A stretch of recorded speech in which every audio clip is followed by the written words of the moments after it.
Thanks, David, for inviting Smartish Pace to come. And I'm here on behalf of Smartish Pace.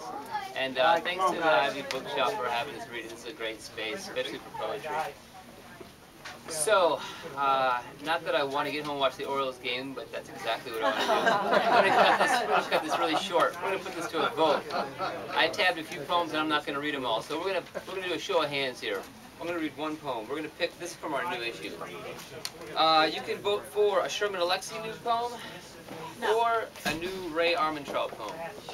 So let's do a show of hands for Sherman Alexie. Okay, Sherman Alexie. All right. How about Ray Armantrout? How many for her? Well, it looks like Sherman Alexie won. All right. I'll read the Sherman Alexie. How about a Stephen Reichert poem? We don't publish ourselves. All right, so this is Sherman Alexie's new poem, Smartish Pace. It's called Sonnet with Snow. And there's a whole bunch of numbers in here that don't read well. It looks nice on the page, so I'm going to skip over the numbers. There'll be a pause where there's a number. June in northern Montana, and I was trapped on the wrong side of the Rockies by a snowstorm. Trapped by snow in June. I haven't seen my wife and son in a week, and I miss them like lost astronauts miss oxygen. So I briefly considered wrapping chains around my tires and driving the pass anyway.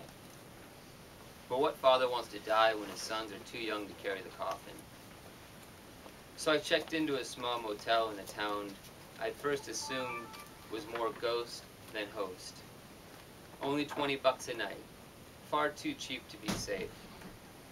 There's a radiator, said the owner, an elderly white man, but it doesn't work.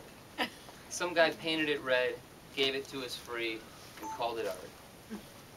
In the fantastically tidy room, I slept beneath the quilt that was sewn by 23 grandmothers. As an Indian, it's easy to be terrified of small white towns. As an Indian, it's easy to be terrified of little Indian towns. But the only thing to fear was a deer that in my nightmare smashed through the window and stood, fierce and bloody, at the foot of my bed. I woke, jumped out of bed, smashed and cut my leg against that red radiator, and ran out the door into the snow. When I stopped, suddenly cold, I looked back and saw my bloody footprints. I looked to my left and I saw a deer, dangerously thin. And then I saw another starving deer, and another, and another. Then I looked to my right and watched that old white man reach into a paper bag, pull out an ear of corn, and throw it toward the deer. Then he threw another ear of corn, and another, and another. Such a strange tableau in the snow, man and deer, eager to feed, all illuminated by the stars, traveling toward and away from us at light speed. That was Sherman Alexie. Wow.